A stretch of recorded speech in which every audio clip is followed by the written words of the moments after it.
Today's sources comprise the August 27th, 2026 Bitcoin News Digest.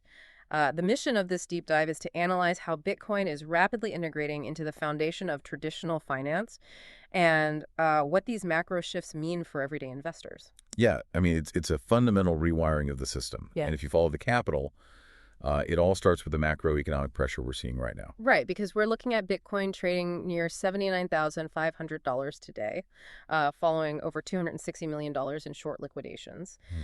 But the real story here is the market demand being driven by economic reality. I mean, spot ETFs just hit 8 consecutive days of inflows. That's totaling $2.8 billion. Right. And BlackRock alone added $200.8 million just in one single session. Yeah, I mean, you have to look at the macro data to understand why they're buying so aggressively. So second quarter GDP growth is sluggish. It's at 1.5%. Yeah. But core PCE inflation, it remains really sticky at 3.3%. Right, which is textbook stagflation. Exactly. Slowing growth, rising costs. So investors are fleeing to fixed supply assets, to protect their purchasing power. Well, I have to challenge that premise, though. I mean, is this Wall Street demand a permanent structural shift or just a temporary reaction to the Fed's current inability to cut rates without stoking that inflation? Well, I'd argue it's structurally permanent. We know this because they aren't just buying ETFs anymore. They're fundamentally altering consumer credit and legacy banking to capture this capital. Right. Look at the Bank Chain Alliance. So you have 39 state banking associations representing $21.8 trillion in assets. That's a massive amount of capital. It really is. And they're building a tokenized deposit ledger for 2027. And banks are building these ledgers to prevent deposit flight to non-bank stablecoins. Precisely. They have to adapt. And on the credit side, Coinbase and Better Mortgage just launched a Fannie Mae-conforming mortgage requiring 250% Bitcoin collateral. Oh, wow. And crucially, there are absolutely no margin calls if the price drops. Okay, let's unpack this. Because if there are, zero margin calls on a highly volatile collateral asset, how are lenders actually mitigating their downside risk before the 60-day delinquency liquidation? Well, the secret is the 250% over-collateralization. Ah. It acts as a massive mechanical buffer.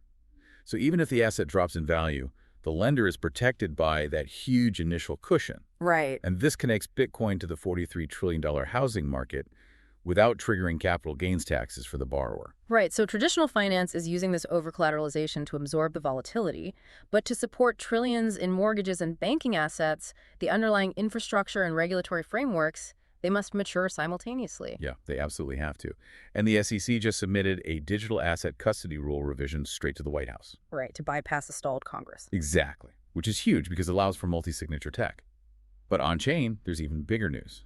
Starkware's Avi Hugh Levy executed the first quantum-resistant transaction on mainnet. That was on block 964,199. Yes, and he used a process called signature grinding. It cost about $150 to $200 in GPU compute to pull off. And this matters to the listener because, frankly, front-end price action is totally irrelevant if the back-end network isn't actively neutralizing threats like Shore's algorithm. Absolutely. I mean, Core Lightning just had to issue an emergency -- offline patch because an AI actually discovered a routing vulnerability. Wait, an AI found the vulnerability? Yeah, so they had to push the patch immediately. The security backend just has to outpace these emerging threats. Wow.